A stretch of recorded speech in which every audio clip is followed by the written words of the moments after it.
ভুল। হ্যাঁ ভুল। সেদিন ট্রেন অ্যাক্সিডেন্টে এই দাদা মারা যায়নি। আমার দাদা অন্য কারণ বডিকে এই দাদার দেহ ভেবে দাহ করে এসেছে। আর দাদা প্রচন্ড আঘাত পেয়ে এতদিন হসপিটালে ভর্তি ছিল। আমি অনেক খুঁজে দাদাকে নিয়ে এসেছি।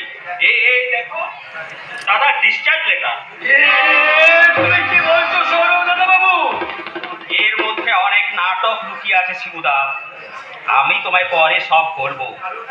এখন আপাতত বৌদির ভালোর জন্যই ওকেই তোমাদের অর্ঘ্য বলে মেনে নাও। এতদিন তুমি কোথায় ছিলে গো? তোমার জন্য আজ বৌদি বলে কি কাণ্ডটা না করতে যাচ্ছিল। তোমার আসতে আর একটু দেরি হলে বৌদি মনে নিজেকে শেষ করে ফেলতো। কেন কেন করবো না? কেন কেন তোমরা সবাই আমাকে বলেছিলে আমার স্বামী মারা গেছে? কেন মিথ্যে করে আমার স্মৃতি মুছে দিয়ে হাতের শাখা খুলে নিয়ে আমাকে এরকম বিধবা সাজিয়ে বৌদি কি লজ্জা বলো তো? আমার জীবিত স্বামীর সামনে আমি কি সাথে সাজিয়ে আছি? আমি আসছি গো, আমি এক্ষুনি আসছি, আমি এক্ষুনি আসছি।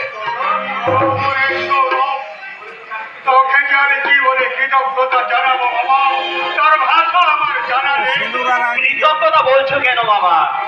তুই না থাকলে আমি বোধ হয় এত সহজে আমি আমার এই খোকাকে ফিরে পেতাম না। কেন ফিরে পেত না বাবা? আমি সুস্থ হলে আমার তো নিজেই বাড়ি ফিরে আসতাম। হচ্ছে অনেক দেরি হয়ে যেত বাবা, আর এক মুহূর্ত তো রাখতে দেরি হলে এই ঘরে একটা যে অঘটন। হ্যাঁ, আর আমি তোকে কোথাও যেতে দেবো না বাবা। এই বয়সে আমার আমি অফিসে যাবো, সমস্ত কাজ আমি নিজের হাতে সামাল দেবো। তুই শুধু আমার বৌমার পাশে পাশে মেয়েটাকে একটু শান্তিতে থাকতে দে, একটু শান্তিতে থাকতে দে বাবা।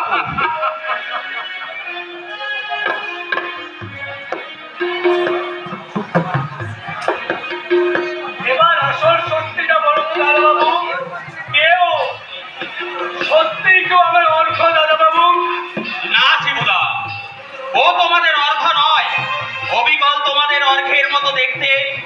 ওর নাম আবির সামন্ত। আবির সামন্ত? কিছুদিন আগে ঘটনা চক্রে ওর সাথে আমার দেখা। আমিও প্রথমে আমার দাদা ভেবে চমকে উঠেছিলাম। পরক্ষণে ভাবলাম একে যদি আমাদের অর্ঘ সাজিয়ে বাড়িতে নিয়ে যায় তাহলে তো একে দেখে বৌদি আবার সুস্থ হয়ে উঠবে। তাই তো ওকে আমাদের অর্ঘ সাজিয়ে এ বাড়িতে আনে। এবং এই কথা যেন কেউ আর জানতে না পারে। দাদাবাবু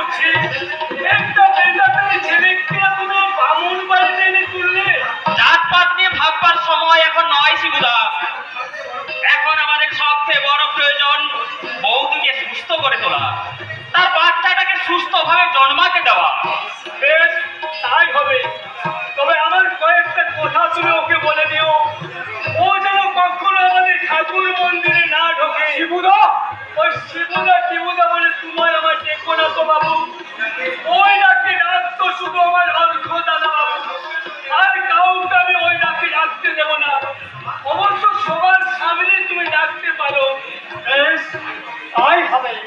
তুমি আর একটা কথা শোনো, আমার বৌদিমণির কাছ থেকে তুমি কিন্তু সব সময় দূরে দূরে থাকবে। নিজের বউ মনে করে আর হামলে বলো না বাবা। শিবুদা, এসব তুমি কি বলছো? ওকে তো সুনিপুণ ভাবে দাদার অভিনয়টুকু করে যেতে হবে, নইলে তো বৌদির সামনে ধরা পড়ে যাবে।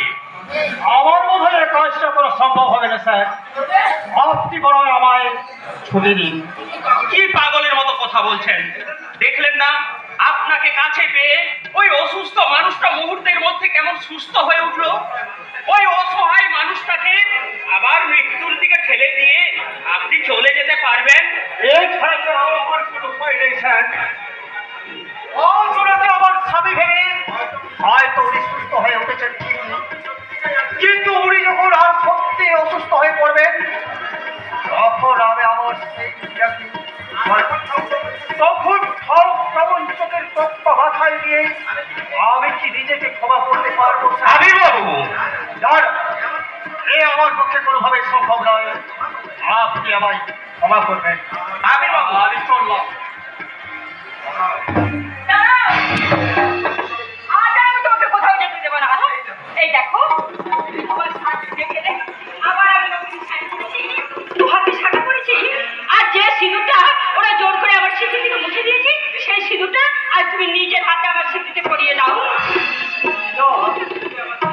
ওকে আবার নতুন করে তোমার চিঠিতে সিঁদুর পরাতে হবে কেন বলতে মনে?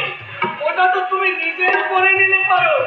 না, বিধবা থেকে আমি যখন সধবা হতে যাচ্ছি, তখন আমার স্বামীর দেয়া সিঁদুর পরেই সধবা সাজবো।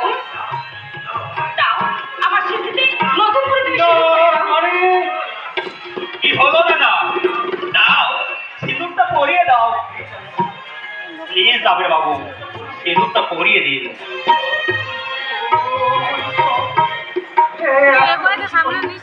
যে হাতে আমি পিছনে তোমার দেখতে সিঁদুর লাগিয়েছি, সেই হাতে কেমন করে আজ আমি কি হলো? দাও, আমার সিঁথি রাঙিয়ে দাও।